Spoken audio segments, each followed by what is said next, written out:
passion, les couleurs d'Algérie.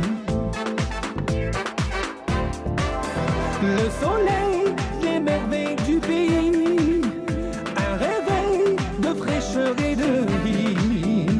Ensemble, vivons un moment de nostalgie. Mesdames, Mesdemoiselles, Messieurs, bonjour, très bon réveil à vous tous. Merci de nous retrouver. Excellente matinée en notre compagnie. J'espère que vous avez passé un très bon moment. En tout cas, avec les rubriques habituelles du mercredi matin et surtout nos invités. Alors, Aïda Mchri aujourd'hui va recevoir donc des invités. Ils nous viennent de Sidi Blabès. Ils nous parleront de la dyslexie. Donc, c'est une association et le président de l'association Dyslexie Sidi Blabès, il sera parmi nous et on traitera justement de ce trouble de l'apprentissage, la dyslexie.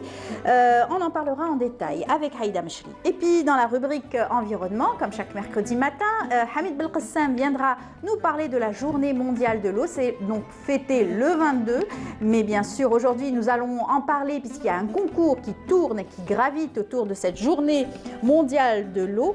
Cette denrée est tellement rare, nous allons en parler avec des projets organisés surtout avec l'Anvredette, l'Agence nationale de la valorisation des résultats de la recherche et du développement. Nous allons bien sûr en parler avec des invités, des représentants donc de différents bords, donc de l'Anvredette et aussi de l'agence thématique de recherche scientifique et technologique. Ils seront sur notre plateau pour nous en parler en détail. Nassiba Jaïdir, dans sa rubrique Mosaïque, aujourd'hui, elle recevra une jeune artiste peintre. On verra aussi son exposition. Il s'agit de Neriman Roulamlah qui sera parmi nous.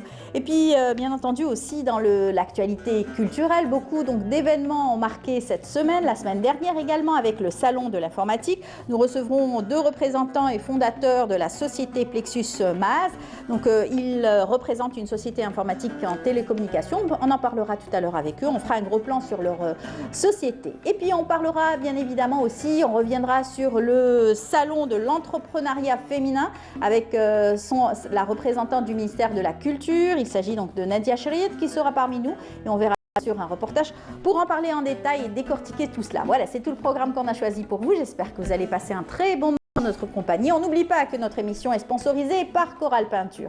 Voilà, tout au long de l'émission, on aura le plaisir donc de retrouver notre sponsor. Et puis, je vous laisse tout de suite en compagnie d'Emel Haribi pour la météo.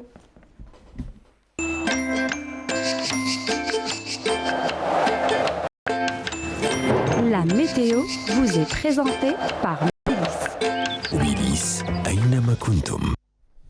Allez, on est le 17 mars. Si tout va bien. Bien sûr. Et dans quelques jours, on fêtera aussi la journée de la météo. C'est le 23. 23 mars. Donc vous allez faire la fête, internationale. Avec tous vos collègues. Inch'Allah, on va voir. On s'arrêtera sur ces changements climatiques, exactement, sur ces perturbations, bien sûr, des conférences. Oui. On va débattre sur ça, oui. Très bien. Comment ça va, Amel? Ça va, merci. Parfait. Donc vous allez nous donner les nouvelles du ciel. Oui, malheureusement, il y aura du beau temps, mais quelques pluies vers l'est. Il fait frisquer le matin. Frisquer. On attend les pluies, mais bon rhume. Ouais. Faites attention, couvrez-vous bien. Allez, on vous laisse nous présenter la météo. Merci Mel. Bonjour à tous et bon réveil.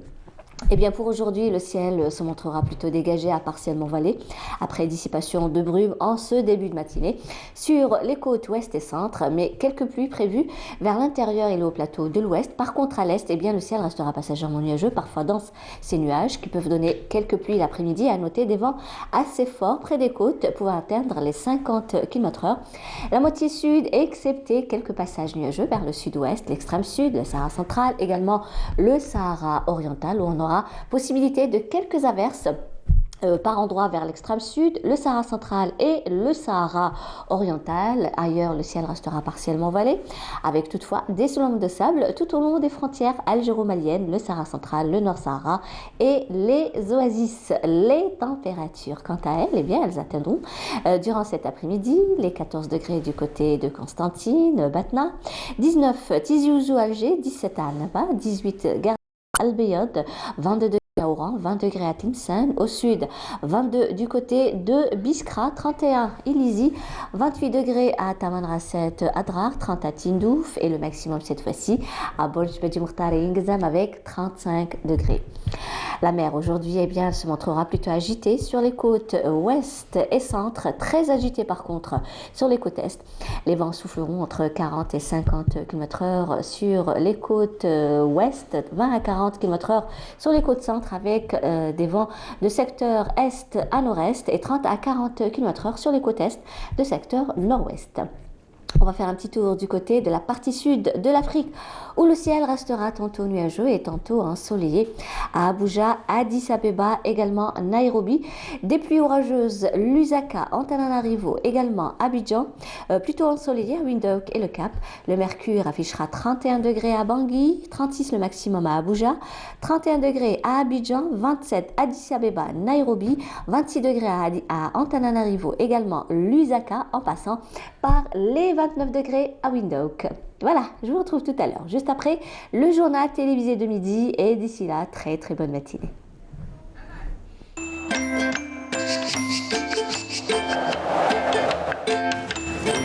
La météo vous est présentée par Mobilis. Mobilis, أينما كنتم. Alors, merci beaucoup, Amel. C'est moi, Amel. Alors, on vous dit à tout à l'heure. À tout à l'heure, 19h. oui. Vous avez pu entendre tout à l'heure notre musique de fond pour le sommaire. Oui. C'était Mohamed Rouel. Mohamed Rouel. Et là, on va vous accompagner en retour. Vous allez repartir avec une belle musique vais aussi, voir. une belle chanson. C'est un duo, c'est Sting. vous avez peur des surprises. Hein? J'ai peur des surprises de Hanan. C'est les coups de notre script Hanan. Oui, elle m'a fait une surprise hier. C'était une belle chanson pourtant. Ouais. Alors, on va vous laisser repartir avec une belle chanson. C'est un duo, c'est Sting et Mélodie Gardot qui chantent Little Something.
De retour sur le plateau, nous avons donc le plaisir de retrouver Aïda, comme chaque mercredi matin, dans la rubrique psychologie. Aujourd'hui, elle n'est pas seule, elle est accompagnée donc d'autres invités qui nous viennent de Sidi Bel Abbès. Bonjour Aïda. Bonjour Amel. Comment ça va? Super bien, alhamdoulilah. Aujourd'hui, on va plein pas être seul. d'énergie. Tout à fait.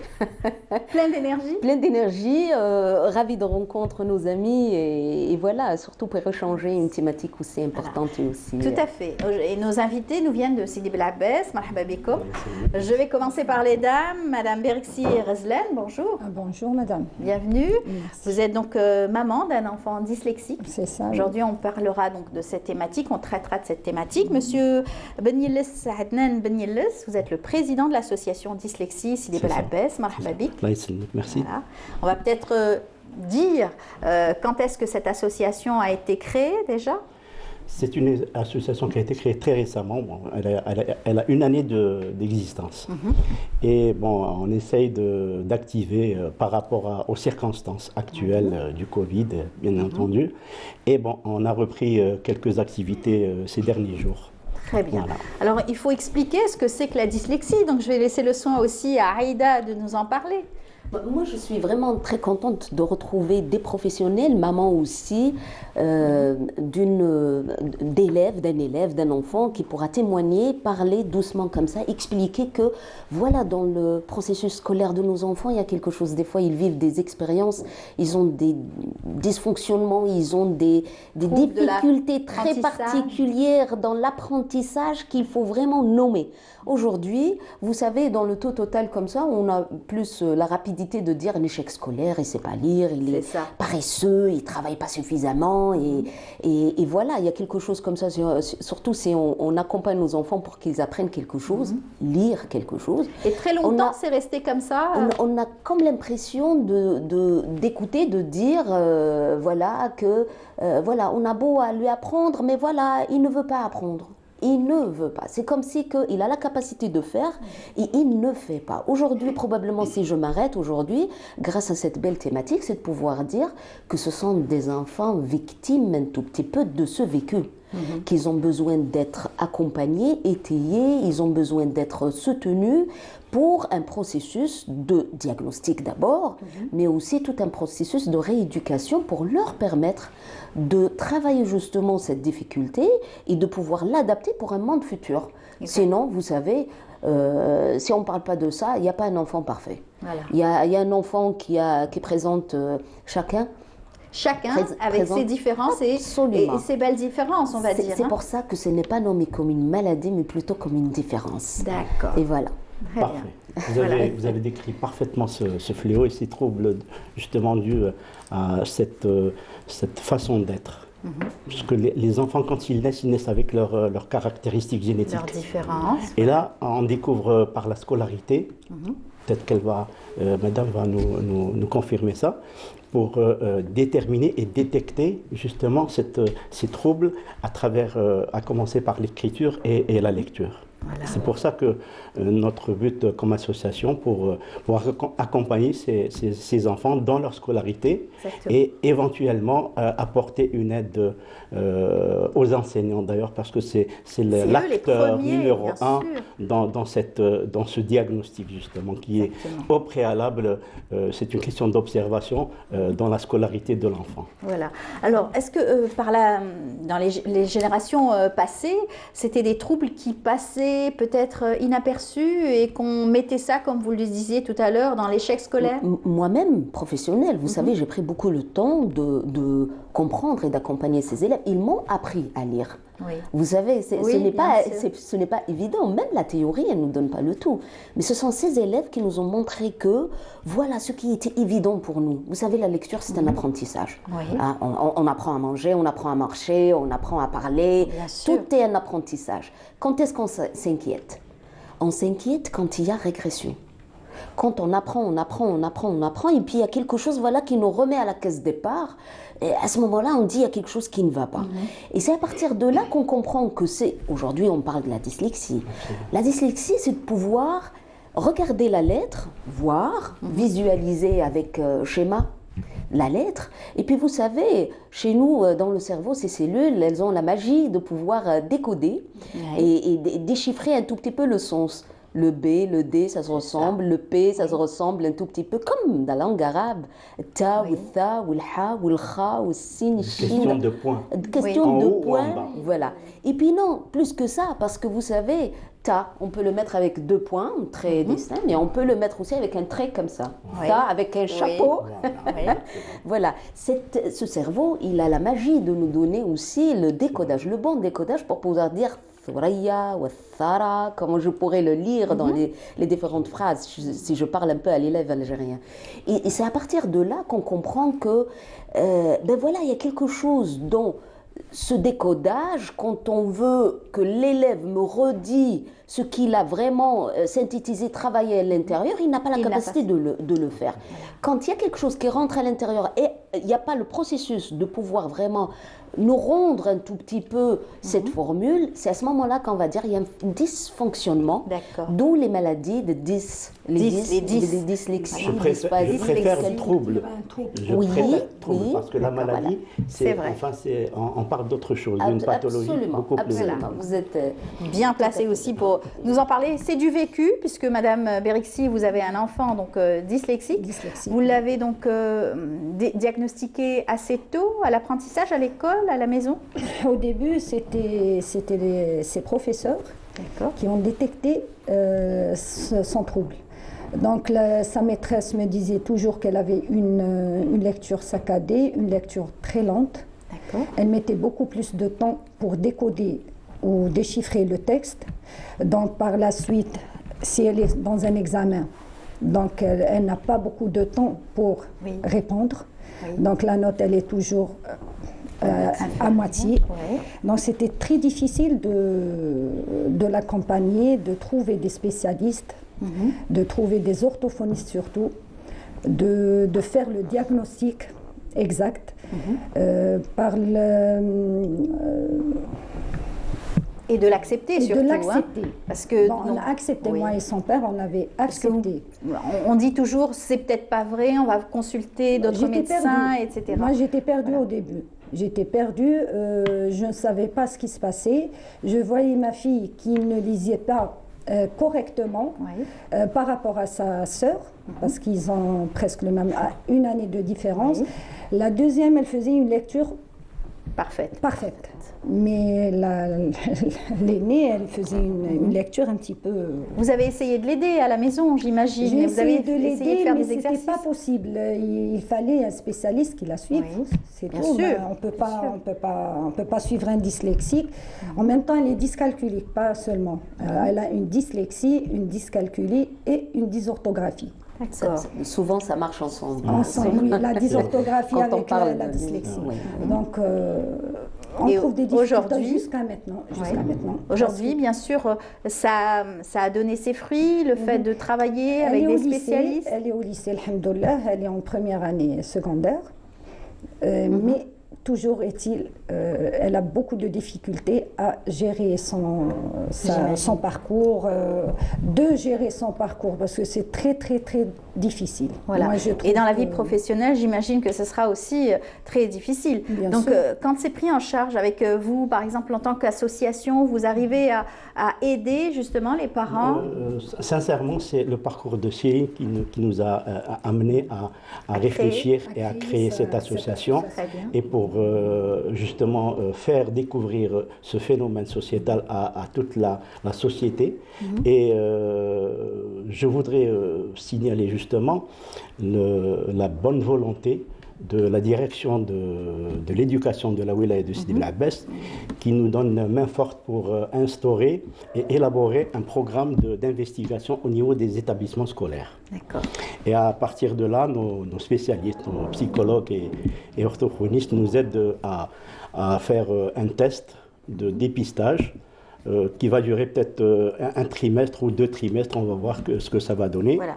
On a une affiche que vous nous avez ramenée aussi. Oui, pour éclaircir un petit peu le phénomène et lire ce que c'est que les troubles 10. Voilà, les troubles 10. On en a souvent parlé dans notre émission, dans Bonjour d'Algérie, avec Aïda, avec donc la prise en charge aussi de cette différence, comme vous le disiez tout à l'heure. Alors, comment doit-on procéder pour les démarches donc, Justement, si on parle de tout ce qui est vécu de l'intérieur dans la théorie, elle nous donne énormément ces processus, parce que vous savez, c'est important de diagnostiquer, de mettre le doigt sur un mal. Ça, même en arabe, dans la langue arabe, on dit ça veut dire qu'on a un peu le cheminement et on a le processus. La maman nous explique très bien comment ses élèves travaillent et ils font beaucoup d'efforts pour pouvoir vraiment rebondir avec les sentiments, avec les sentiments d'échec, avec le regard de l'autre, avec leur vécu. Il y a quelque chose comme ça qui se travaille. D'un côté, dans la rééducation qui est dedans, technique, un travail dans lequel on améliore nos compétences.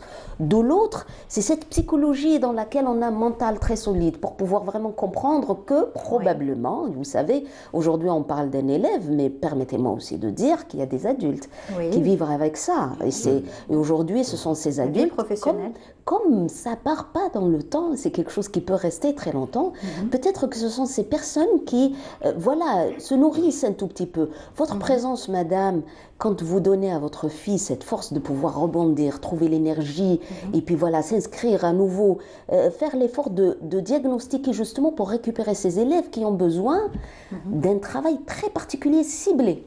Parce que ça, il faut expliquer aujourd'hui, si on parle de dyslexie comme ça, il faut dire que dans le diagnostic, on élimine tout ce qui peut être facteur en parallèle. Ça veut dire que ce sont des enfants normaux. C'est énorme comme travail. Ce sont des enfants normaux qui ont l'intelligence qu'il faut, ils sont beaux, ils sont intelligents, ils savent faire tout ça. Mais dans l'échange, il y a quelque chose qui fait tilt. Voilà. Vous l'avez bien dit, c'est le cerveau qui doit décoder et il y a un problème au niveau du cerveau. Si tu me permets, aujourd'hui, j'attire l'attention parce qu'il y a des mamans qui nous écoutent et des parents peut-être pour bien bénéficier de ça. Il y a des enfants qui n'ont pas cette force de pouvoir rendre le coup, ça veut dire le retour du mouvement, la dyspraxie, ceux qui n'ont pas la force de monter dans un chiffre et de diminuer, la dyscalculie, ceux qui n'ont pas la capacité d'écrire deux lettres de suite. Ce sont des dysfonctionnements, on les invite, comme vous le faites comme ça, à construire des associations et aussi sensibiliser les parents pour pouvoir les récupérer et les aider pour un monde meilleur. En tout cas, merci pour tous ces éclairages, Aïda. C'est vrai qu'on n'a pas beaucoup de temps dans notre émission tout le temps pour essayer d'exposer un maximum de détails.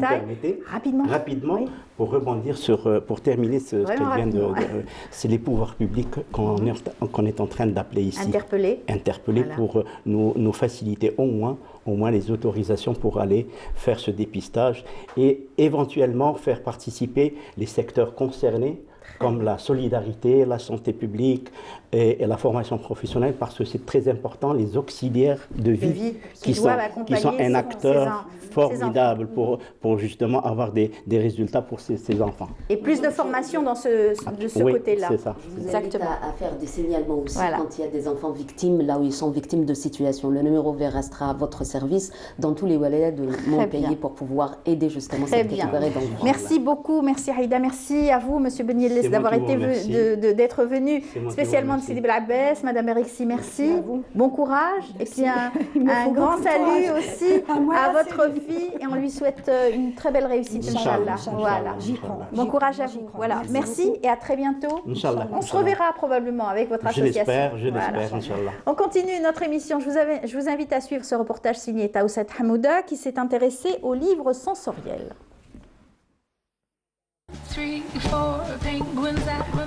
Faiza Toumi a mis sa carrière de côté et a décidé de se consacrer entièrement à son projet.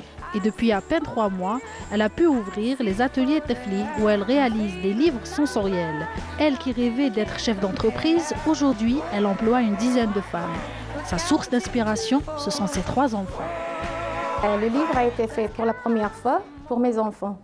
Alors ils étaient accros, scotchés en face la télé, tout ce qui est écran, comme la tablette, comme la télé. Alors il fallait trouver quelque chose qui attire leur attention, quelque chose aussi attirant pour les empêcher de voir la télé. Alors j'ai cherché, je suis tombée sur le livre, un livre fait par le tissu, mais je ne suis pas couturière pour faire la même chose. Il fallait trouver une idée comment faire ces activités, comment les réaliser autrement. Et je suis tombée sur la matière, la bonne matière, je l'ai réalisée pour la première fois. Puis l'idée est devenue un projet. Pour fabriquer ses livres, Faiza s'inspire de la méthode Montessori. Elle travaille en collaboration avec des psychologues et orthophonistes. Ces livres d'éveil multicolores stimulent les jeunes enfants et l'apprentissage devient tout simplement ludique.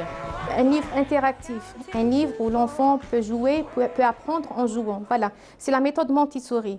Qui veut dire, en jouant, il va apprendre beaucoup de choses sans savoir qu'il est en train d'apprendre. Afin de répondre aux désirs des petits explorateurs insatiables, Faiza utilise beaucoup de couleurs et plusieurs textiles pour les activités sensorielles. Elle a aussi introduit plusieurs jeux pour développer la motricité, la réflexion et l'imagination des enfants. Ça, c'est un livre pour un enfant âgé entre 5 et 6 ans. Alors, qu'est-ce qu'il contient? Il y a 2 palettes de couleurs. Ceux qui ne connaissent pas les couleurs, ils vont apprendre les couleurs, bien sûr. Pour ceux qui connaissent déjà les couleurs, c'est un jeu de mémoire. Ça veut dire, il y a des dots, des pièces ici, des couleurs. Il va les voir, on va les classer. Il va les voir, on va les cacher. Il va remettre selon les couleurs qu'il a mémorisées déjà avant. Après, on va retirer tout doucement pour voir si c'est les bons résultats ou non. Notre drapeau, la carte. Ici, il y a toutes les pièces nécessaires pour composer les 4 saisons. Voilà, les petits calculs. Par exemple, un petit calcul, je ne sais pas, 3 plus 2. Voilà, 3 plus 2 et en chiffres, 3 plus 2. L'or, il peut même placer les chiffres. Ça, c'est un jeu de concentration et de coordination entre les yeux, la main et le cerveau. On a une canne à pêche.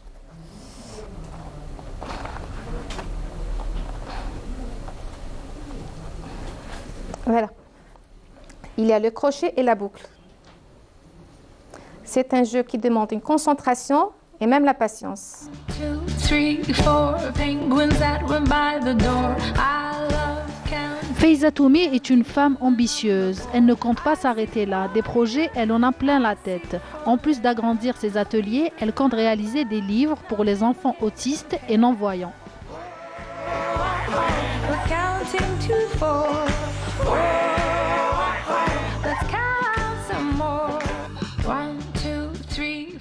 Voilà, après les projets pour les petits, cette fois-ci les projets et les concours pour les plus grands et les universitaires notamment, avec bien sûr un programme qui a été tracé par l'Envredette, par aussi donc parler aussi donc de la journée mondiale de l'eau. Et donc pour en parler, nous avons Hamid Belkissem comme chaque mercredi matin. Bonjour Hamid. Bonjour Amel, bonjour à tous. Comment ça va? Bien, ce sont des projets pour les grands, mais au profit des petits aussi. Hein. Tout à fait, au c'est profit. un investissement durable. Exactement, de nos générations futures. Nous ne sommes pas seuls aujourd'hui, nous avons donc des invités pour parler bien sûr de cette journée. Madame Boulaïch Wassila, bonjour. Bonjour madame. Merci bienvenue parmi nous. Merci. Vous êtes donc chef département innovation au niveau de l'Envredette, l'Agence nationale de valorisation des résultats de la recherche et du développement technologique. Oui. Vous avez initié un très beau projet, concours sur tout le territoire national, c'est ça? Exactement madame. Nous avons lancé le concours national du choix du meilleur projet de recherche dans le domaine des ressources en eau, qui a été lancé le 1er mars et le deadline était atteint le 15 mars. Voilà. Et puis on en parle beaucoup ces dernières années, de plus en plus cette journée mondiale. On veut plus vulgariser autour donc de l'économie de l'eau et surtout comment travailler intelligemment avec les spécialistes qui gèrent l'eau et les projets aussi qui entourent bien sûr l'utilisation de l'eau, cette ressource. En fait, l'initiateur c'était l'Agence nationale de gestion intégrée des ressources en eau, c'est AGIR, en partenariat avec la TRST, l'Agence thématique des ressources l'Agence thématique de recherche en sciences et technologies avec l'Envredette, l'Agence nationale de valorisation des résultats de la recherche, qui ont travaillé conjointement pour l'organisation de ce concours dans les domaines de ressources en eau pour gérer sous le thème de cette seconde édition, c'est encourager l'innovation pour une gestion optimale de l'eau. Exactement. Voilà. Et bien sûr, Hamid, très souvent. L'eau, vous savez, l'eau c'est la vie. L'eau c'est la vie. L'Algérie, bouleversement climatique oblige, l'Algérie aujourd'hui un pays semi-aride. On se dirige inéluctablement vers l'aridité. Donc il faut des solutions technologiques. Juste, quels sont les centres de recherche ou les universités qui ont participé? Quel nombre, dans quelle spécialité, Madame Boulaïch? Nous avons lancé l'appel, comme je l'ai précédemment évoqué, le 1er mars. L'appel était ouvert à tous les chercheurs ayant des projets un petit peu matures, ayant des prototypes pour participer. Nous avons reçu à la clôture du deadline de la soumission 79 projets. Donc, parmi les 79 projets, nous avons reçu des projets issus des universités, des centres de recherche. Même il y a des petits jeunes, des jeunes fraîchement diplômés issus des universités qui ont aussi participé et soumis leur projet. Pour ça, il a fallu s'inscrire, bien évidemment. Oui, bien sûr, nous avons pour ça conçu une fiche d'inscription online où le porteur de projet il est appelé à remplir les différents champs de cette fiche d'inscription. Il y a aussi le descriptif de son projet, il y a le domaine d'appartenance de son projet, il y a aussi le degré de maturation de son projet. Est-ce qu'il y a un brevet? Est-ce que le porteur de projet possède un brevet, possède un plan d'affaires ou bien possède un prototype? Comme ça va nous permettre d'évaluer davantage son projet et de faire une présélection idoine selon les critères, selon le projet soumis. Il n'y a pas que des hydrauliciens, j'imagine. Oui, bien sûr, il y a des chimistes. Il y a des hydrauliciens, il y a des biologistes, il y a différents domaines qui ont... Exactement. Parce qu'on aurait tendance à croire que justement c'est l'affaire de beaucoup plus donc, de ces hydrauliciens qui penseraient à faire donc, de l'économie. On a besoin d'abord de gestionnaires, donc de la gestion. On a besoin dans les ressources en eau d'automaticiens. Le système de goutte-à-goutte, on a besoin d'automaticiens pour pouvoir transformer le degré d'humidité dans l'eau avec un automate très simple pour délivrer ce qu'il faut. On a besoin de chimistes pour lier les deux. On a besoin d'intrants. Il y a là aujourd'hui la ferti-irrigation, c'est-à-dire dans l'eau et surtout dans le système de goutte à goutte, insérer des engrais, des produits phytosanitaires. On a besoin d'énergéticiens dans le sens où il faut de l'énergie photovoltaïque ou éolienne dans les endroits isolés, pouvoir avoir des abreuvoirs pour les nomatifs, dans les chemins de la transhumance. Il faut placer à espace régulier des abreuvoirs pour les bêtes. Donc il faut tout cela dans l'eau, mais il faut aussi, je ne sais pas si les thématiques ont été toutes les thématiques ont porté sur les eaux conventionnelles ou sur les eaux non conventionnelles. Est-ce qu'il y a du dessalement? Le recyclage. Les thématiques se déclinaient. On a choisi 4 thématiques. C'est l'intelligence artificielle pour la gestion de l'eau. On a choisi le traitement des eaux, dessalement et des pollutions de l'eau. On a choisi l'assainissement et les réseaux hydrauliques de l'eau. Donc alors, puis on a rajouté, on a ouvert une petite brèche pour toute autre proposition qui va traiter l'eau, qui a une relation avec l'eau, parce qu'il y a des projets qu'on ne peut pas imaginer, on va les trouver dans les soumissions. Et puis bien sûr, à la fin, on aura bien entendu les lauréats sur notre plateau, j'espère, bientôt. Inch'Allah, oui, Inch'Allah, à partir du 22. Voilà, la célébration, c'est le 22. Normalement, ça sera à Timimoun, célébration, finalement. Normalement, ça va se dérouler ici, sur Alger. Oui. Très bien. Les organisateurs, nos collaborateurs de Agir, ils ont organisé, ils ont préféré d'organiser ici à Alger. D'accord. Il va falloir qu'on prévoie une réception pour les lauréats, ici même. La première semaine du mois d'avril, les résultats seront connus. Les résultats seront connus dès le 22. Inch'Allah, oui, dès le 22, Inch'Allah, les résultats seront annoncés. On ne peut pas donc divulguer quelques projets qui ont été plus intéressants par rapport à d'autres?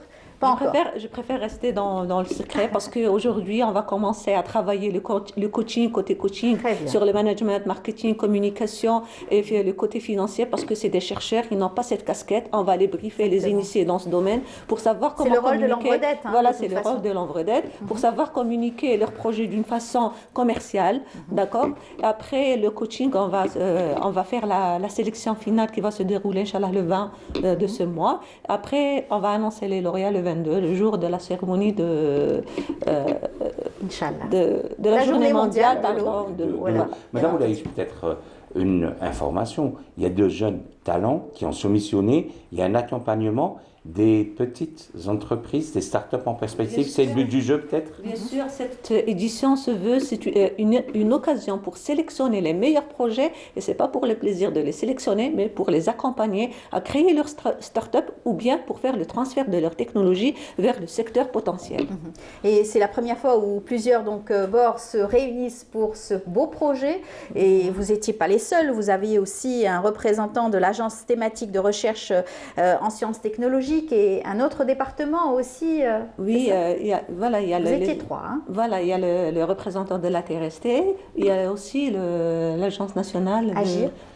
Voilà. Gestion intégrée des ressources en eau. On en a besoin. Hein. On en a besoin. On en a besoin parce que bon, l'eau, on ne le dira jamais assez, c'est la vie. Il n'y aura pas assez d'eau pour tout le monde, mais il y aura de l'eau si on sait la consommer et l'utiliser avec intelligence. D'accord. Et bien entendu, ça fonctionne comme ça. Aujourd'hui, toute l'actualité tourne autour de cette gestion intégrée de l'eau. C'est important de pouvoir en parler davantage, de plus en plus. De plus en plus, mais intégré. Vous savez, il y a du management dans l'eau. Au jour d'aujourd'hui, il y a des multinationales qui gagnent beaucoup d'argent, qui créent de l'emploi et de la richesse en gérant l'eau. Il y a aussi de la technologie pour aller chercher l'eau où elle se trouve. Il y a de la technologie et de l'intelligence pour recycler l'eau et pour utiliser de l'eau avec parcimonie. Dans certains pays, les législateurs ont fait d'avoir, dans tout ce qui est ce qu'on appelle les établissements recevant le public, les ERP, vous avez des systèmes économiseurs d'eau dans les établissements scolaires, dans les établissements universitaires, dans les grandes surfaces. Il y a un système avec une cellule, vous passez votre main sur le robinet, l'eau se déclenche, ou il y a un bouton poussoir. Voilà. Malheureusement chez nous, l'abondance a fait qu'on ne se soucie pas assez de l'économie de l'eau. Mais je pense qu'avec ce genre d'initiative, c'est la deuxième, j'espère qu'il y en aura d'autres, et d'autres qui seront peut-être un peu plus affinés et consacrés à l'économie de l'eau. C'est une ressource non renouvelable. Voilà, et puis avec la contribution d'autres organismes comme l'ONID par exemple, qui travaillent dans la récupération des eaux usées et de la réutilisation bien sûr de ces eaux, bien entendu le traitement des eaux, etc. On en parlera. Dans certaines industries aussi, on peut utiliser une eau qui est recyclée, qui est traitée. Pardon. Exactement. Voilà. Oui. Peut-être même aller jusqu'à la récupération des eaux de pluie. Vous savez, dans beaucoup de pays, on a des toitures inclinées pour, dans les régions isolées, récupérer les eaux de pluie. Exactement. Dans toutes les îles, toutes les habitations. Dans les phares d'Algérie, quand vous allez aux îles Habibas, il n'y a pas d'alimentation en eau potable.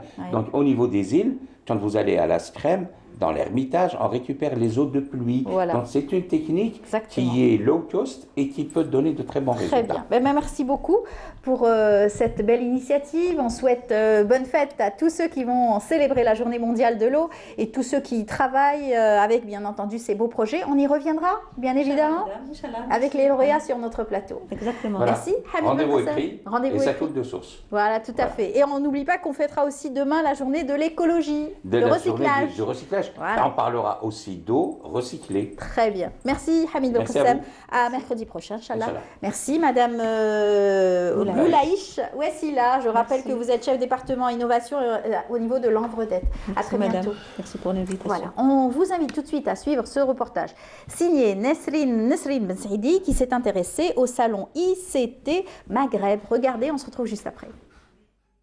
Faire des TIC un levier économique important, un objectif à travers l'ouverture du salon ICT Maghreb qui, durant 3 jours, sera un espace d'échange et d'opportunités d'affaires. Nous sommes en train d'élaborer une politique nationale de numérisation.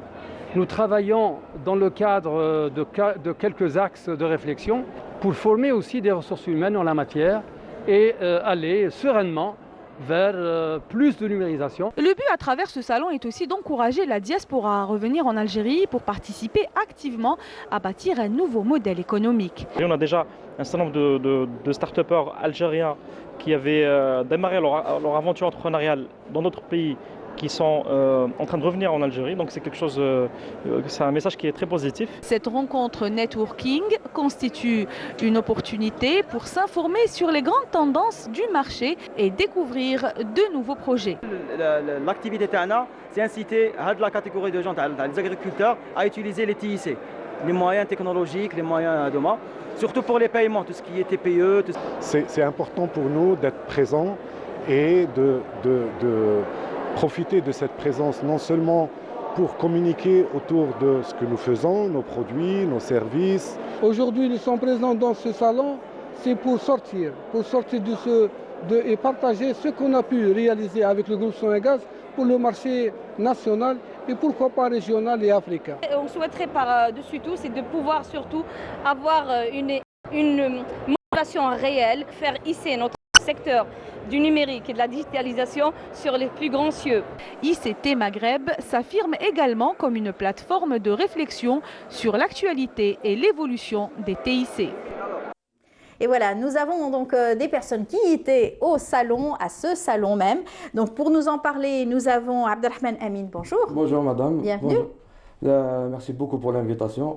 On a été invité au salon Maghreb ICT. C'était très intéressant comme initiative. Il y avait beaucoup d'entreprises intéressantes. En fait, on a échangé quelques cartes visite avec certaines entreprises. Voilà, exactement. Alors, je rappelle que vous êtes donc le fondateur de la société Plexus Maz Ltd, c'est ça? Oui, c'est notre société. Enfin, c'est une start-up. On l'a créée récemment. C'est une société IT.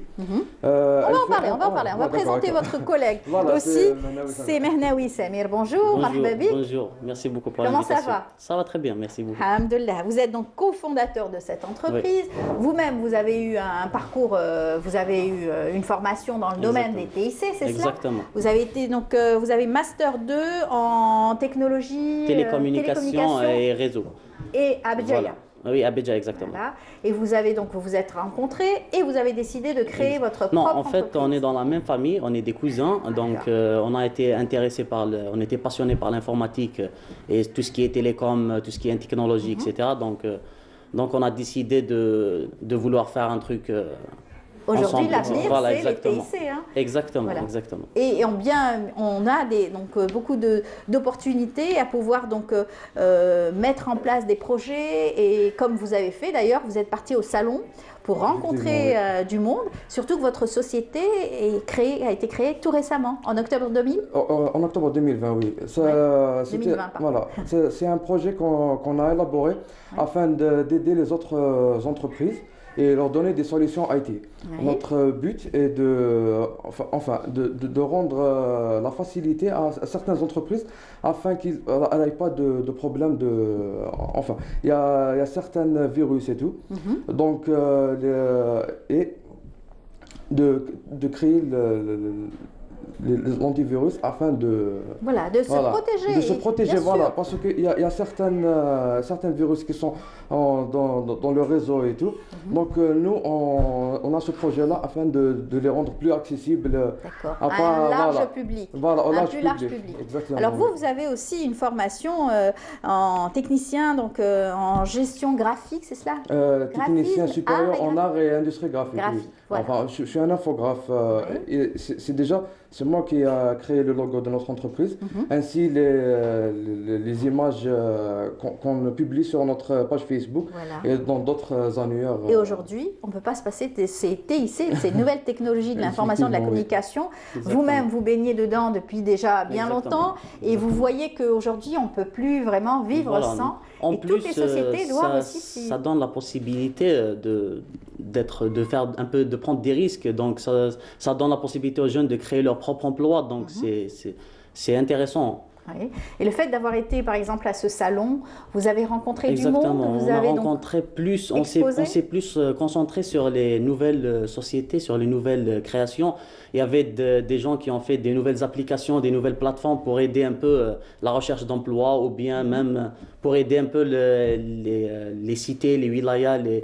Donc, à émerger un peu plus. Voilà, exactement, à un échange d'informations, etc. Donc il y a beaucoup de plateformes et de solutions donc, qui se créent. Malheureusement, c'est pas encore développé, mais ça commence. Donc c'est un bon début. Avec notre invitée précédente, nous avons parlé justement de la gestion de l'eau et des concours destinés aux universitaires qui travaillent dans ce domaine-là.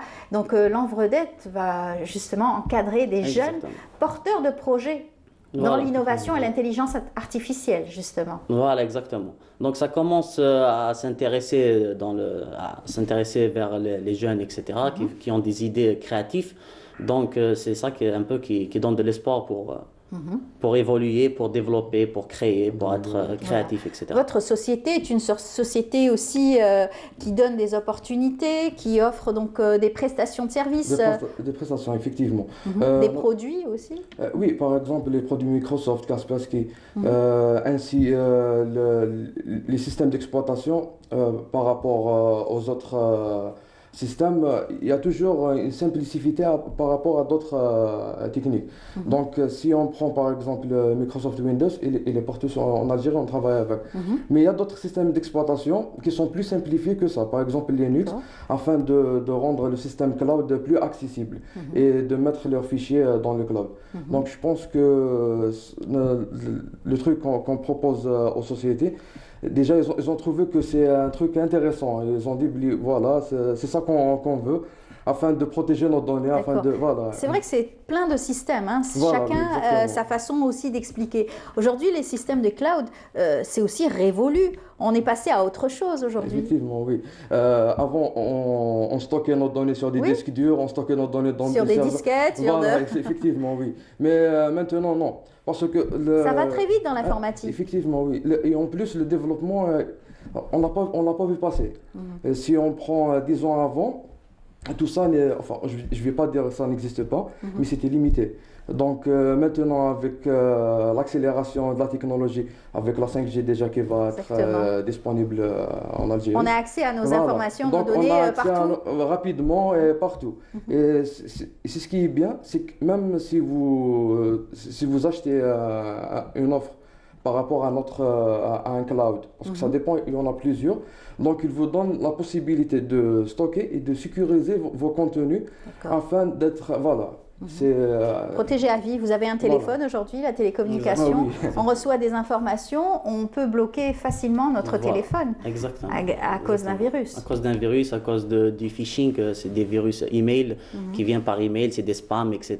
Donc qui peut, même il y a des spams qui t'enlèvent des unités, ils t'enlèvent de l'argent. Donc exactement, il y a des risques. Donc le métier du digital est risqué, mais c'est meilleur que le physique et tout. Donc le but c'est de dématérialiser un peu dans les entreprises, etc. Parce que maintenant il y a le coworking, il y a les sociétés qui travaillent tout dans le cloud. Aujourd'hui avec la pandémie, tout le monde était obligé de faire du télétravail. Donc il fallait faire du télétravail. En fait c'est ça qui a fait un peu un boost pour les entreprises. On voit maintenant beaucoup d'entreprises qui se penchent vers le cloud, qui se penchent vers le digital. On voit un peu qu'ils veulent enlever l'idée des locaux, l'idée du matériel, des PC, etc. Ils veulent tout mettre dans les Google Suite, dans les Microsoft, dans les Outlook, tout dans le cloud. Et vous pensez que ça sera fait dans quelques temps? Ça sera fait, exactement. Beaucoup pensent on va dématérialiser le tout? Voilà.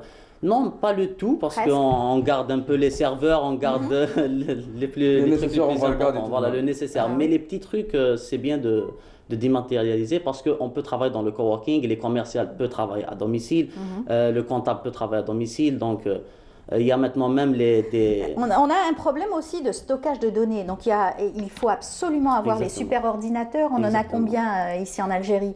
Les super ordinateurs pour... Des serveurs? Oui. Qui stockent les données. Ça commence on a trouvé dans le salon déjà beaucoup... On a rencontré des gens qui font dans le local, qui font des serveurs d'hébergement des sites web, etc. Mais local, c'est pas... Donc, au lieu d'utiliser des fournisseurs étrangers, ils commencent à faire dans le local. Donc, c'est ça qui est bien. Ah, très bien. En tout cas, on vous souhaite bonne chance pour votre projet et surtout votre société qui a un bel avenir devant elle, donc la société, et j'espère vos prestations de services, tous ceux qui s'intéressent à l'informatique et surtout qui veulent protéger absolument leurs données. Effectivement. Un dernier mot? Merci déjà pour cette belle rencontre. Ça nous fait vraiment plaisir de parler de notre société, malgré qu'elle est petite, mais comme on dit, small business, big business. Voilà. Donc voilà. Très bien. Dernier mot pour vous? Merci beaucoup pour l'invitation. Donc on remercie tout le monde. On remercie aussi même les opportunités qu'on a dans les salons, dans les événements, etc. Ça aide à faire des rencontres, ça aide à faire des échanges, etc. Donc merci beaucoup pour ça. Très bien. En tout cas, on vous souhaite bonne chance. Merci. On m'a dit par contre que vous aviez... Votre papa est donc plombier? Ah oui, effectivement. Et vous auriez pu hériter de ce métier. C'est un beau métier aujourd'hui, très convoité. Hein. Exactement. Effectivement, oui. Déjà, c'est grâce à mon père que je me suis ouvert à ce domaine. Parce qu'il me ramène toujours des revues et tout. Il me dit, voilà, lis ça, ça va t'intéresser après et tout. Il me poussait. On va dire, il me poussait. Donc, un bel hommage que vous lui rendez aujourd'hui. Merci beaucoup, Laura. En tout cas, bonne chance à vous. Merci beaucoup, madame. À très bientôt. Bon courage pour ce que vous faites au quotidien. Merci beaucoup. Voilà. Merci. On continue notre émission. Je vous invite tout de suite à suivre cet extrait. Il était une fois Bonjour d'Algérie. Rappelez-vous, c'est une rubrique qu'on a l'habitude donc de vous passer dans Bonjour d'Algérie. C'était donc des basketteurs américains qui étaient venus sur notre plateau. Regardez, on se retrouve juste après. Je crois Amman, l'Égypte, la Tunisie, le Maroc. Cette fois-ci, vous terminez avec l'Algérie et vous allez pour cela rencontrer d'autres athlètes. We know that your international visit or tour included Amman, Egypt, Tunisia, Morocco, and then Algeria. Que vous apporte cette tournée sportive What et does this culturelle? tour bring new to you? Basically, I think it brings just the opportunity to share the experience of being in different countries and learning about a different culture. Like I like to say that we're basically on different parts of the globe, but basically we're all the same types of people. And it's just amazing to get the opportunity to learn more and more about different cultures. Essentiellement, ce programme nous donne l'opportunité de connaître et de connaître plusieurs cultures à travers le monde. Et vous savez très bien que nous sommes des êtres humains similaires. Très bien. Et vous avez justement, grâce à ce programme, pu passer des journées, puisque vous êtes arrivé le 17 février. Donc vous avez eu tout un programme avec des équipes nationales. Vous êtes parti même à Ouargla, rencontrer des écoles de basketball là-bas sur place. Thanks to this program, you guys had the opportunity to meet several peoples, including schools of basketballs. Qu'est-ce qui veut parler, par exemple, de sa rencontre là-bas à Ouargla, lors de ces journées que vous avez passées avec Can you tell us a little bit more, one of you guys, about your trip in Ouargla? Well, Ouargla was absolutely wonderful. We went out, played with the kids. They were very energetic, very enthusiastic. We also got to play with the club team down there. And not to mention, we went out to the desert and had meshwi, which was very delicious. Notre visite à Ouargla a été très merveilleuse. Je pense que les enfants là-bas étaient énergétiques, enthousiastes, et nous avons eu l'opportunité de jouer avec le club local. Et bien sûr, nous avons eu du meshwi et nous aimons ça. Donc, on sait aussi que vous avez rencontré l'équipe nationale de basketball et donc vous avez pu échanger quelques moments avec eux. Vous vous êtes entraîné avec eux. Donc, comment ça s'est passé? We know also that you guys met the national team, and we know that you had the opportunity to exchange moments with them. So, what do you think about the team? I think the moments were great. I had one particular player on the team that I was a huge fan of. He was a great guy. He said he played in France before.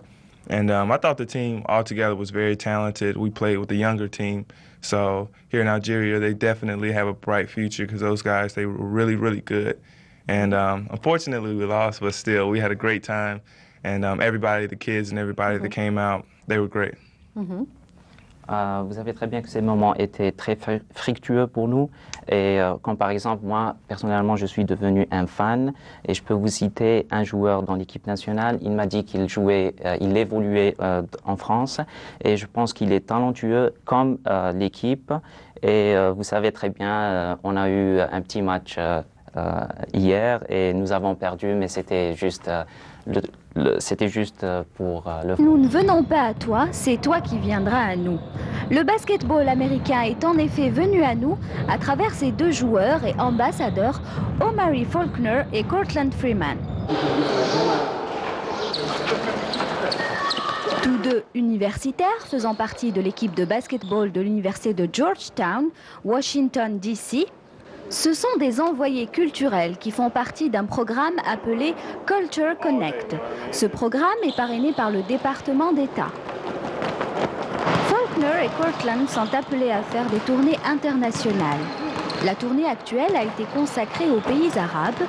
Les deux joueurs se sont rendus à Amman, en Égypte, la Tunisie, puis le Maroc, pour enfin clore leur tournée en Algérie. Regards attentifs fixés sur le jeu de l'équipe nationale algérienne de basketball, Freeman et Faulkner ont assisté à l'entraînement de notre équipe qui a eu lieu à la salle de sport de Hydra. Ces deux basketteurs restent optimistes quant au niveau de jeu de nos basketteurs algériens qu'ils trouvent dynamiques et très techniciens. Faulkner et Freeman espèrent une très prochaine rencontre Algérie-États-Unis.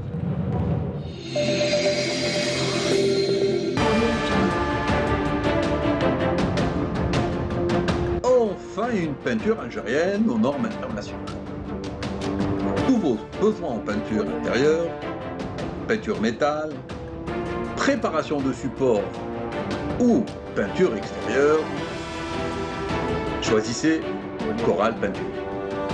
Coral Peinture, c'est les maths à faire.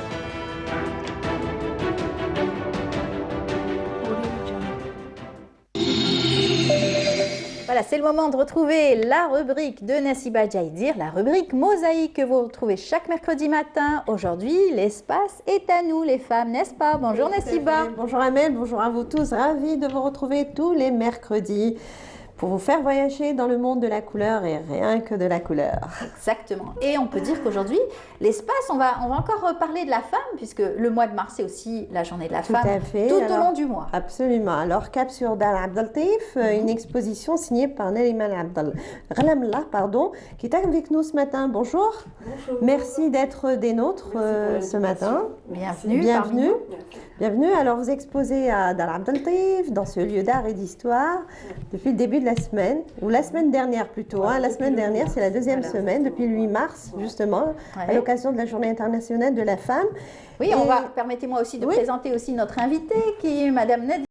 Bonjour et bienvenue parmi nous. Merci, bonjour Amel, bonjour tout le monde. Je ne mentais pas quand je disais que tout le mois de mars, c'est aussi destiné à la femme. Tout à fait, Beaucoup d'activités au niveau donc, du Palais de la Culture, au ministère, organisé par le ministère de la Culture. Absolument. Nadia Chériet, vous êtes la représentante du ministère de la Culture, vous êtes la conseillère donc, auprès donc, de Madame la ministre de la Culture. Merci. Et on parlera bien sûr de l'entrepreneuriat féminin dans un moment. Bien entendu, merci. En tout cas, marhaba bik.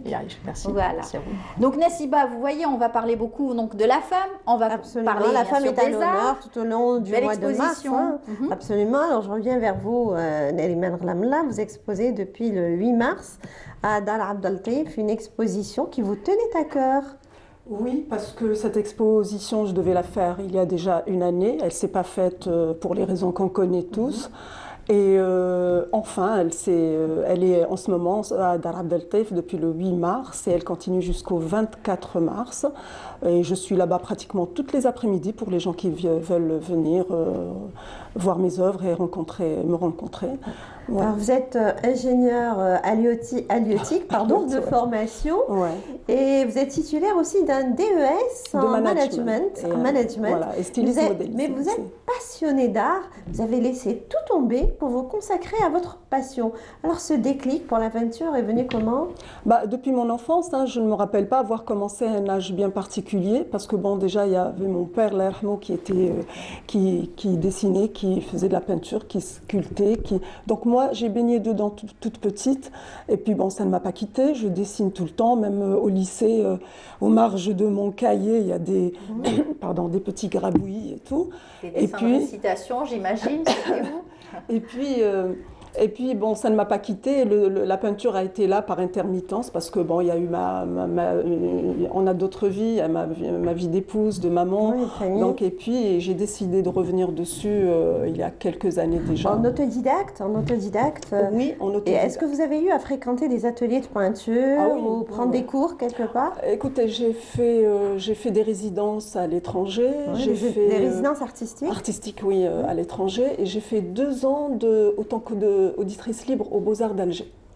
J'étais dans les ateliers de M. Larouk et j'ai fait de l'histoire de l'art chez M. Ferroukhi, Nordin Ferroukhi. Voilà, Nordin Ferroukhi, et puis bon, Yahya et tout, donc j'ai un peu fréquenté. D'accord. Et là, vous vous consacrez à votre peinture, à votre actif, plusieurs expositions personnelles. Notre première rencontre, c'était à Mustafa Kateb, au centre culturel Mustafa Kateb, géré par Art et Culture. Et c'était le thème, c'était la chaussure. La chaussure, c'était Tebak, je crois. Ouais. Oui, c'était à Tebak. Oui, voilà, c'était une exposition. Voilà. C'était alors 2e ou 3e. D'accord. Et ensuite, il y a eu d'autres expositions collectives, aussi bien au Palais de la Culture Moufdi Zakaria, à la Galerie d'Arbaya, chez Ilyes Rifati, à la Galerie d'Art Yasmine, en collectif. Exactement, en collectif. Voilà, et cette fois-ci, c'est en solo que vous Voilà, exposez. en solo. J'ai décidé de le faire toute seule. C'est ma 2e exposition en solo. Et puis là, je me suis amusée. Hein. On va découvrir d'ailleurs, ouais, tout de suite, sans plus tarder. Oui, bien sûr, on va se faire plaisir. On va voir donc cette belle exposition qui est en ce moment même au niveau donc, de Dar Abd Latif. Regardez, c'est signé Nariman Ghulam-Allah.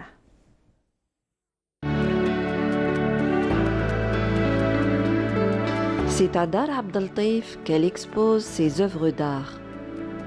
Son exposition, elle a intitulé Simulacre.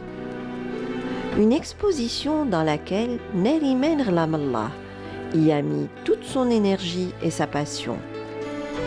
Une passion pour l'art qui vit en elle depuis bien des années. En autodidacte, cet ingénieur halieutique de formation avance et explore dans un monde bien à elle. Une vision, une réflexion, dans une démarche artistique en perpétuelle évolution. J'ai envahi un peu le palais, j'ai commencé par le jardin avec une installation de Qardoun. J'avais envie de tisser le lien avec ce beau palais, plein d'histoires. Et puis à l'intérieur, j'ai divisé mon espace en 3 espaces. J'ai mis une ambiance assez particulière dans celui-ci. J'ai mis quelques œuvres à l'envers pour un peu percuter la pensée de mon visiteur. Et puis j'ai une voûte qui est occupée par la rediffusion en boucle de ma vidéo. Cette exposition lui tenait à cœur. Nariman y a travaillé en donnant libre cours à sa créativité. Elle a laissé parler son imaginaire avec en toile de fond bien des émotions. Des émotions à partager dans ce lieu d'art et d'histoire. Le monde qui l'entoure, elle l'interprète à sa manière. Dans son langage plastique, des tonalités, des textures, avec un jeu de matières et de couleurs. De ces rencontres et ses découvertes, l'artiste met en marche son imaginaire.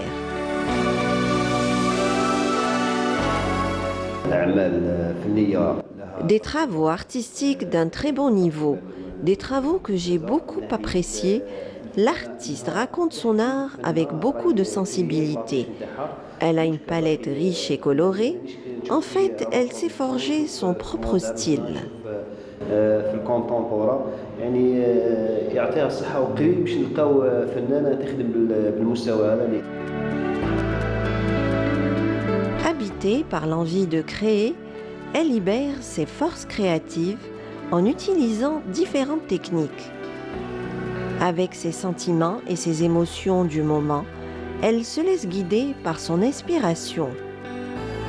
Dans une gestuelle en action, des formes et des couleurs. Des couleurs savamment travaillées dans un espace plastique bien aménagé. Un espace plastique qui reflète l'univers intérieur de cet artiste. Des questionnements, des suggestions pour interpréter ce que l'on voit et l'on ressent dans cette exposition. Madame Nariman Ghulam-Allah, c'est une artiste très sensible qui a apporté quelque chose. Moi, personnellement, j'étais très séduit par sa production. Et puis, elle laisse celui qui regarde cette exposition, ses œuvres, réfléchir. Voilà, réfléchir comme il l'entend lui-même. Alors qu'il y a des situations tout à fait différentes dans l'art plastique. Nous avons réalisé une belle chose avec elle, une belle exposition qui a amené beaucoup de monde. Et puis ça fait partie aussi de la reprise des expositions d'art plastique avec des talents nouveaux, avec des personnalités nouvelles. Dans le jardin de Dar Abd Latif, une installation. Une installation où Nariman Ghlam-Allah laisse libre cours à son imagination.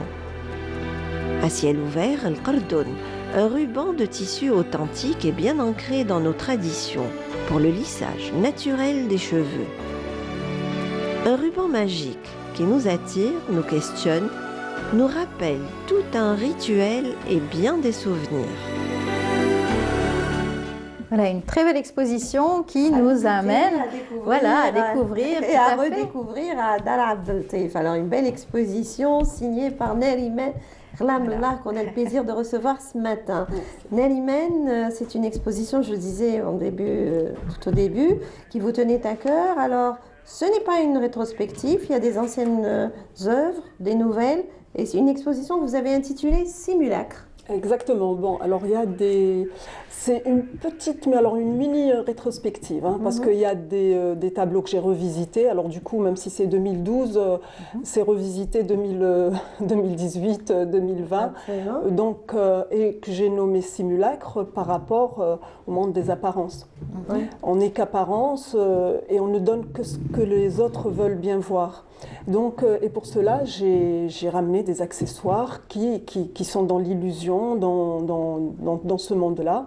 Et on a vu des miroirs, on a vu pas mal de choses. Exactement. Alors voilà, j'ai fait une installation de miroirs, et c'est les miroirs parce que c'est un monde d'illusion, c'est l'image dans l'image, c'est l'immatérialité. Et le but aussi, comme les voûtes sont assez petites, j'avais envie de donner un petit peu d'espace. Et du recul. Et du recul surtout. Et surtout, j'avais envie de donner une petite ambiance, une petite scénographie intimiste par rapport aux glaces, à l'installation de miroirs que j'ai mise.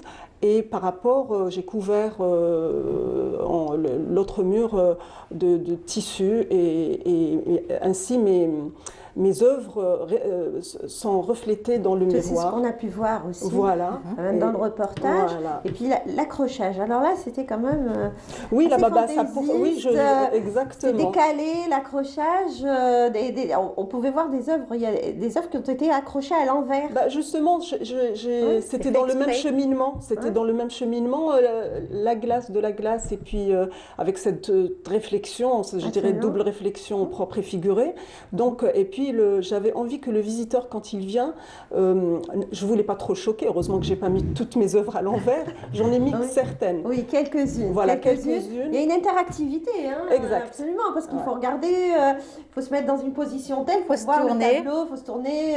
Oui, j'avais envie de faire tordre le cou à tout à fait. Enfin, j'avais envie en mettant mes œuvres à l'envers, déjà que le visiteur s'arrête. Voilà, parce que ça interpelle. Ça interpelle, parce que cette passivité, quand il passe, il regarde à peine, j'avais envie qu'il s'arrête déjà, qu'il se questionne et pourquoi l'œuvre est à l'envers et pourquoi le cartel est à l'envers aussi. Il y a des œuvres qui suggèrent, qui questionnent. C'est un travail que je suis en train de faire depuis bien longtemps. Il y a toute une réflexion. Ce travail, je l'ai fait avec mes élèves. J'enseigne dans une école privée. Oui, c'est bon de le rappeler. Voilà, et je me suis amusée avec mes élèves avec un tableau, à le basculer à droite, à gauche, à le mettre dans toutes les inversées, donc toutes les positions, pour chercher une image qui était potentiellement là, mais qui n'a pas été vue à l'endroit. Donc, c'est-à-dire libérer l'imaginaire. Carrément. La matière, alors vous la travaillez, il y a de belles couleurs, il y a beaucoup de luminosité, beaucoup de lumière. Il y a de la luminosité. Oui, il y a des... Et l'influence des quelques expressionnistes qui vous ont influencé, particulièrement Nariman? Oui, moi j'adore Soutine, Shem Soutine.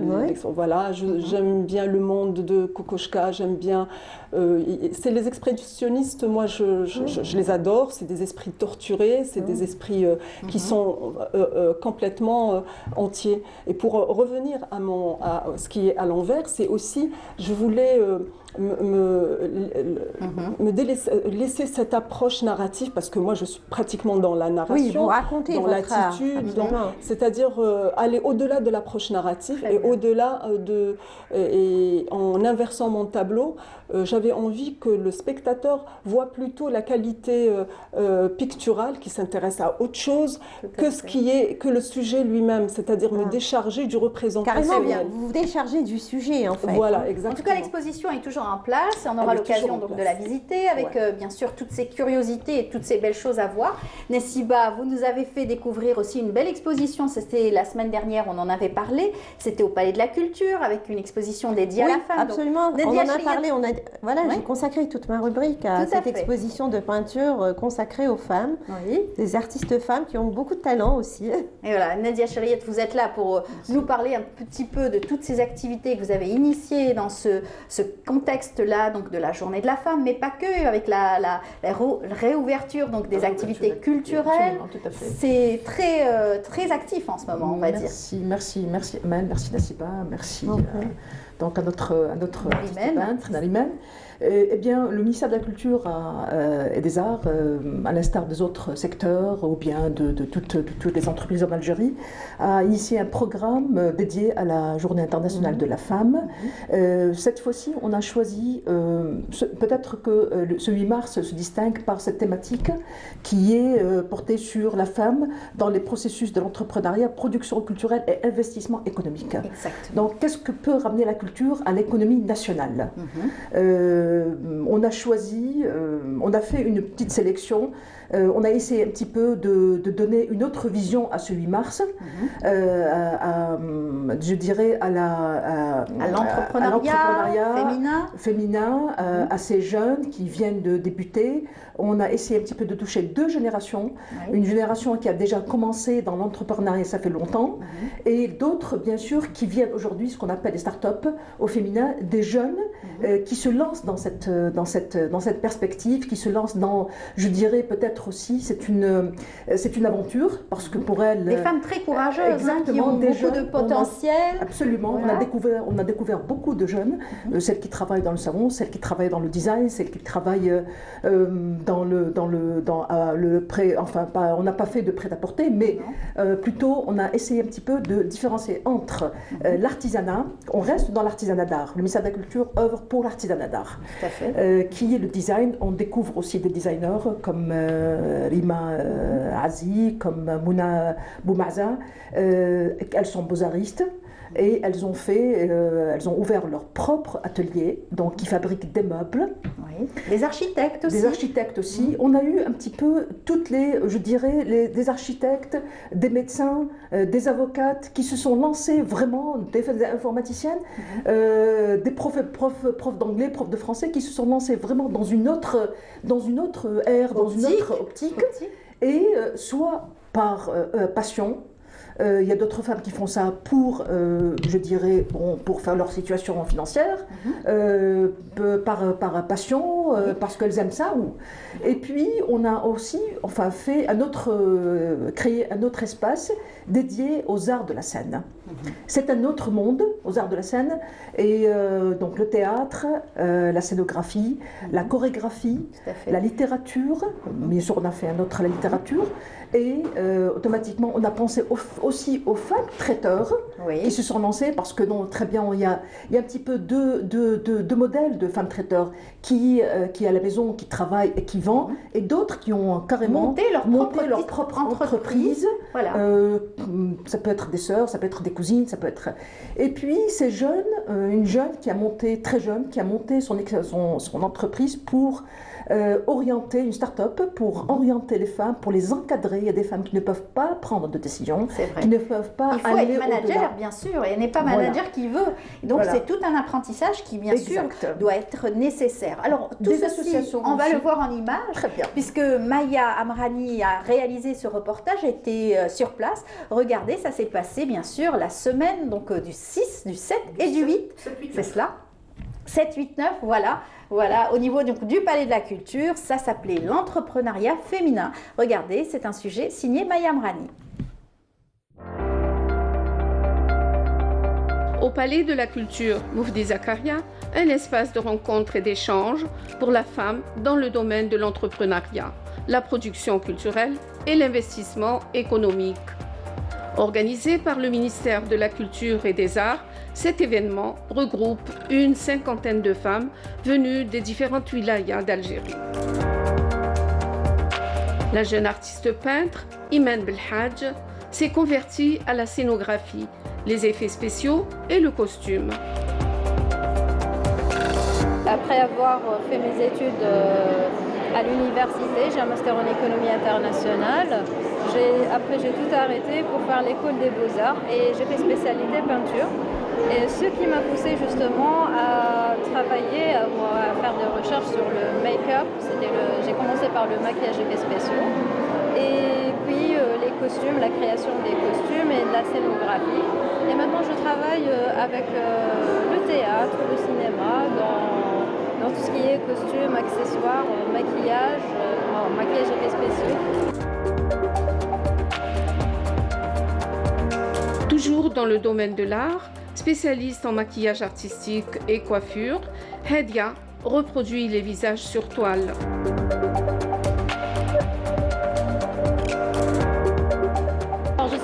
Jeune femme entrepreneur donc reconvertie depuis bientôt 4 ans. Je suis dans le domaine donc, du maquillage professionnel, notamment artistique. Très heureuse d'avoir été associée à cet événement pour représenter et promouvoir le maquillage artistique en Algérie à travers ces tableaux et ces réalisations sur des modèles algériens, donc plusieurs structures de visage. On représente le maquillage dans différents domaines, donc que ce soit destiné donc, au monde du cinéma ou du théâtre. Designer passionné par la restauration et le recyclage des vieux tapis et du hambel, Jemila Tazir œuvre pour la conservation de notre patrimoine. Porteuse d'un savoir-faire dans le recyclage et la broderie, Rezira vient de Tizi Ouzou et nous donne un aperçu de son talent. Moi, je fais tout. Je fais la broderie, toutes les qualités de la matière première. Je fais sur le cuir. Je fais des babouches, des accessoires, des ceintures et tout, la broderie sur le cuir. Et je fais le recyclage des vieilles couvertures anciennes. Tellement c'est le tissage, c'est tissé à la main, c'est la qualité, c'est la pure laine. Moi, je coupe les couvertures, je transforme au cachabia. Je présente Rosemarie Gomchi, originaire d'Allemagne, mais 45 ans à Alger. Je suis algérienne. J'ai commencé il y a de longues années de ça, avec des chutes de tissus que les amis couturiers me passaient. Et moi, je réfléchissais comment on peut le transformer. Chutes de guipure, découpées et recousues, les poupées de chiffon. Oui. Vous voyez ma collection des poupées traditionnelles. Oui. Je m'amuse. Méziane, Louisa, Dahman et Aïcha. C'est ma façon, à mon âge, de jouer à la poupée. C'est une micro-entreprise qui prépare des plats ainsi que des gâteaux traditionnels, comme vous voyez. Et on travaille sur commande et on fait les livraisons, bien sûr. On travaille avec des sociétés, des marchés, bien sûr. Et voilà, avec des particuliers. Voilà. On travaille dans le cadre de l'enseigne. Voilà. On aimerait bien faire une extension, recruter beaucoup de gens pour créer de l'emploi, voilà, surtout pour les jeunes.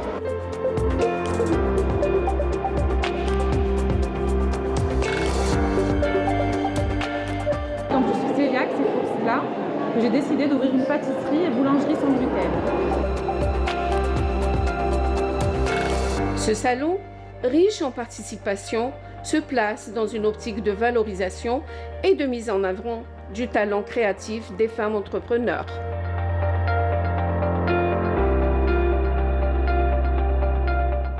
Dans l'art floralier, justement, regardez donc toutes ces belles choses à travers ce reportage. Et on parlait de toutes ces femmes qui ont du caractère. On a reconnu pas mal de têtes. Oui. Toutes ces personnes qui nous accompagnent régulièrement, qu'on rencontre aujourd'hui, qui sont passionnées. Et ça fait plaisir, n'est-ce pas? Oui, Amel, effectivement, c'était très riche, très varié. On a découvert des talents, on a découvert des femmes qui se battent pour exister, pour se placer, Donc, je parlerai aussi un petit peu des femmes éditrices, des maisons d'édition. Oui. Je parle de la maison d'édition Kalima, la maison d'édition Livresque, la maison d'édition Brise, et cette jeune, Kalima aussi, et cette jeune, je parle de Yamanda Akroun, cette jeune qui a écrit un livre, elle n'a que 24 ans, elle est ingénieure, elle a écrit un livre, donc compte d'auteur, toute seule, sur les proverbes populaires. Oui. Money used to say. Ouais. Alors elle a pris tout ça de chez. Elle a fait un tollé sur les réseaux sociaux en tout cas, hein, vraiment. Beaucoup, pleine de vie, pleine de dynamisme, pleine de bonnes idées. Ouais. On a touché aussi au théâtre, donc aux coopératives théâtrales. Elles veulent être bien sûr accompagnées par le ministère de la Culture et des Arts pour un petit peu trouver disons je dirais l'opportunité de s'exprimer. Et là, on a touché aux conférences. On a une conférence par Feriel Gasmi Issiachem, qui a fait une conférence sur le design, levier sociaux pour accompagner l'entrepreneuriat féminin et l'économie nationale. Donc elle a dit design, levier socio-économique puissant pour l'Algérie. On a invité aussi une femme universitaire qui est la directrice de la chambre d'artisanat et les métiers de Ouargla, Rokhaya Ben Krima, qui travaille sur les dérivés du palmier et qui fait carrément de ça de la vannerie et qui a une entreprise. Je dirais une entreprise belle entreprise florissante aujourd'hui. Elle travaille d'une manière, elle est très active donc à l'université, dans le milieu social, dans l'entrepreneuriat. Elle travaille avec des pays à l'étranger parce que elle a présenté l'image bien sûr de l'Algérie, la culture de l'Algérie. Tout à fait, absolument. Et donc aussi on a eu une autre qui a travaillé sur Madame Ouyed, qui a une école privée qui s'appelle Studio 21, qui est sur la photographie d'art ainsi que tout ce qui est audiovisuel. C'est elle qui forme. Elle a donné aussi une conférence. Madame Faiza Mamri, l'école de danse. Ouais. Artissimo aussi. Oui, Artissimo aussi. Et puis Madame Tounes Etali, elle a aussi donné elle est metteur en scène, elle a donné aussi une conférence. Comédienne, metteur en scène. Assez riche et diversifié. Assez riche, diversifié, on a beaucoup appris. Il y a d'autres, donc ça nous ouvre des horizons. Ça nous donne des idées pour pouvoir un petit peu aller encore vers d'autres expositions aussi avec une thématique et aller vers ouvrir l'opportunité pour ces femmes. Parce qu'elles elles sont toujours innovatrices, je dirais. Elles sont là pour l'innovation. Innovation, exactement. Elles voudraient être aussi, certaines d'entre elles souhaiteraient être managées aussi. Absolument, absolument. C'est bien de. C'est pas toujours évident de se consacrer en même temps à son art et essayer d'avoir un regard sur le ministère de la Culture d'ailleurs. Être managé, c'est bien. Tout à fait. Oui. Et puis cette interaction entre les deux générations. Parce qu'il y a cette génération ça fait longtemps qui a commencé, etc. Et puis pour cette nouvelle génération, et puis il y a eu cette rencontre qui a eu beaucoup d'impact, qui a eu beaucoup de. Elles étaient vraiment, moi je dirais les participantes, elles étaient vraiment émerveillées par la thématique. Ils ont dit que ça nous change. Ce n'est pas d'habitude, le 8 mars passe d'une manière. Aujourd'hui, là, ça a été différent. Ça a été des rencontres, des échanges, absolument. Un partage aussi entre toutes ces artisanes, toutes ces exposantes, je dirais. Et on vous sent passionné parce que vous en parlez avec tellement de cœur. Vous les avez maternés, vous les avez aussi beaucoup appréciés. C'est une famille aujourd'hui que C'est une famille, c'est une famille. Et puis on revoit un petit peu, il y a des personnes et des femmes qu'on connaît. Des fois, elles changent d'activité. Des fois, il y a d'autres qui n'ont pas pu se présenter parce que continuer, etc. pour diverses, comme on dit, causes. Et on a fini par une soirée à l'Opéra. Donc le 7, 8, 9, c'était les expositions. Le 10, on a fait notre clôture par des troupes féminines Extraordinaire. On les a, voilà, on les avait diffusés. C'est une manière aussi d'encourager. C'est une manière aussi d'évaluer, enfin disons d'un petit peu d'évaluer, donner de l'importance, donner de la considération à ces femmes qui sont des troupes féminines venues de Annaba, de Wargla, Khawlan Limzad, un instrument qui est classé dans le ancestral par l'UNESCO. Et puis aussi, surtout, ça nous donne aussi des idées pour pouvoir un petit peu aller vers peut-être un classement, je dirais, national, pour travailler sur cette troupe féminine, avec le chant, avec les paroles, avec l'habit, avec les instruments. Donc tout un En tout cas, on sera appelé à en reparler, bien entendu, Nadia Chriot, puisque beaucoup d'activités sont à l'honneur en ce moment. On en en a beaucoup parlé avec Challenge Tarafat Challenge Up, bien entendu. Et puis on va donner le dernier mot à notre invité, à l'invité de Nassiba. Vous voulez rajouter quelque chose Oui, bon, juste pour dire que bon, il y a eu aussi une installation de Qardoun au niveau du jardin du palais. Assez original. Voilà, bon, c'est une installation que j'avais envie de faire, d'immerger mon spectateur à l'intérieur. Bon, il a joué le jeu, le public il a été formidable, ils sont passés entre les méandres du Qardoun. Ce ruban que toutes les femmes connaissent bien, d'une certaine génération. Voilà, quand même, j'ai utilisé 27 de Qardoun. Ah oui, j'ai tissé des liens en fait avec le jardin, avec le merveilleux petit palais, exactement. Et puis j'ai ma vidéo du Qardoun aussi, mais c'est au-delà du Qardoun aussi, parce que c'est une ronde de 7 filles, tout un symbole de plénitude, de totalité, de transmission. C'était surtout transmission générationnelle. Générationnelle, et pas que pour le Qardoun, mais c'est très symbolique et très l'élévation. Je me suis intéressée aussi au mouvement, donc cette élévation, les spirales, tout ce qui ramène de la quiétude. Absolument. Et par votre installation, vous avez voulu aussi donner une touche moderne, entre tradition et modernité, une touche moderne au Qardoun, qui est dans nos traditions. C'est un rituel qui n'a pas eu l'occasion de mettre le Qardoun dans sa chevelure. Voilà. On va se quitter avec vos tableaux et avec une belle musique. Merci beaucoup, mesdames. Merci Nassiba, merci d'être venue. Bonne chance. Nadia, merci beaucoup. À très bientôt, Madame Nadia Chriot, donc du ministère de la Culture. Et bien, on vous dit, voilà, on est arrivé à la fin de l'émission. Merci beaucoup de nous avoir suivis. Et puis, on rappelle que notre sponsor officiel, c'est donc Coral Peinture. On vous laisse avec cette belle, on va dire, collection de peintures.